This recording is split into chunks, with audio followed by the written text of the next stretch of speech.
আসসালামু আলাইকুম ওয়া রাহমাতুল্লাহি ওয়া বারাকাতুহু। আউযু বিল্লাহি মিনাশ শাইতানির রাজীম। বিসমিল্লাহির রহমানির রহিম। আলহামদুলিল্লাহ নাহমাদুহু ওয়া নুসাল্লি আলা রাসূলিল কারীম। আসসালাতু ওয়াসসালামু আলাইকা ইয়া হাবিবাল্লাহ, আসসালাতু ওয়াসসালামু আলাইকা ইয়া রাসূলুল্লাহ, আসসালাতু ওয়াসসালামু আলাইকা ইয়া রাহমাতুল লিল আলামিন। আমরা প্রথমেই নবী করিম সাল্লাল্লাহু আলাইহি ওয়াসাল্লামের প্রতি দরুদ পাঠ করলাম, এবং দরুদ পাঠ করলে অবশ্যই আল্লাহ তাআলা আমাদেরকে অনেক নিয়ামত এবং অনেক হিকমত দিয়ে দান করবেন। তো চলুন আজকে বেশি দেরি করি না, আজকে কিছু হাদিস থেকে বর্ণনা করব এবং আপনাদেরকে জানিয়ে দেব। আর যারা নতুন চ্যানেলে সাবস্ক্রাইব করেন নাই তারা অবশ্যই আমার চ্যানেলকে সাবস্ক্রাইব করুন, এবং নতুন কোনো কিছু পেতে হলে অবশ্যই সাবস্ক্রাইব করতে হবে আর কমেন্টে জানিয়ে দেবেন প্লিজ। তো চলুন আমরা দেরি করি না। وعن أبي هريرة رضي الله تعالى قال رسول الله صلى الله عليه وسلم إن الله كتب على ابن آدم هزاه من الزنا وأدرك ذلك لا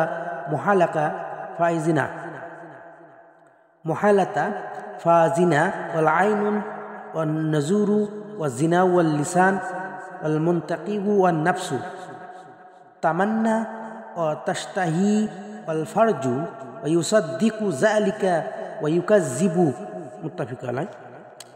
এখানে হযরত আবু হুরায়রা রাদিয়াল্লাহু তাআলা তিনি বলেন, রাসূল পাক সাল্লাল্লাহু আলাইহি ওয়াসাল্লাম ইরশাদ করেছেন, আল্লাহ তাআলা আদম সন্তানের তাকদীরে সে পরিমাণ ব্যভিচার লিপ্ত করে দিয়েছেন যে পরিমাণ সে নিশ্চিতভাবে করবে।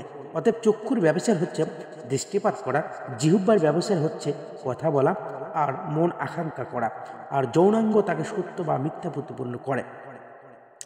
وفي رواية للمسلم قال كتب على ابن آدم نصيبه من الزنا والمدرك ذلك لا محالة والعينان الزنا وهما النظر والأذنان وزناهما واستماع واللسان وزناه والكلام واليد وزناها والبطش والرجل وزناها والخطى والقلب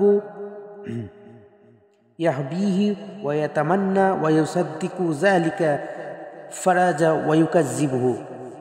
আর মুসলিমদের উপর এক বর্ণনা রয়েছে যে আদম সন্তানের জন্য তার ব্যভিচার অংশ লিপিবদ্ধ করা হয়েছে, সে তাতে অবশ্যই লিপ্ত হবে।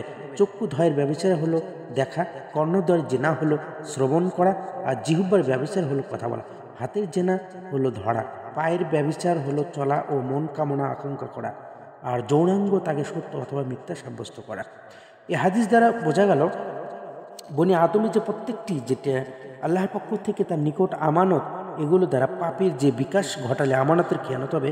হাদিসে বলা হয়েছে যে প্রত্যেকটি অঙ্গ প্রত্যঙ্গ দ্বারা বান্দা স্বীয় ইচ্ছা ও ইখতিয়ারের ভিত্তিতে ব্যভিচার লিপ্ত হয়, আর এটাই তার তাকদীরে লিপিবদ্ধ করে দেওয়া হয়েছে। সুতরাং তাকদীরে লেখা কোনো কারণে অপরাধ হয়ে থাকে এ কথা বলা অযৌক্তিক, বরং বনি আদম স্বেচ্ছায় নিজ ইখতিয়ার যে কাজ কর্মজীবনে বাস্তবায়ন করবে পূর্বে তার তাকদীরে লিপিবদ্ধ করা হয়েছে। কিছু সংখ্যার মতে এই বাক্যটির মর্মার্থ হলো আল্লাহ তাআলা আদম সন্তানদের মধ্যে এমন এক শক্তি সৃষ্টি করেছেন যার দ্বারা ব্যভিচারের স্বাদ উপভোগ করতে পারে এবং ব্যভিচারে লিপ্ত হওয়ার ক্ষমতা রাখে, অর্থাৎ প্রকৃতভাবে তাদের মধ্যে কামভাব সৃষ্টি করে দেওয়া হয়েছে। এই অর্থই নয় যে তাদেরকে ব্যভিচার প্রতি বাধ্য করা হয়।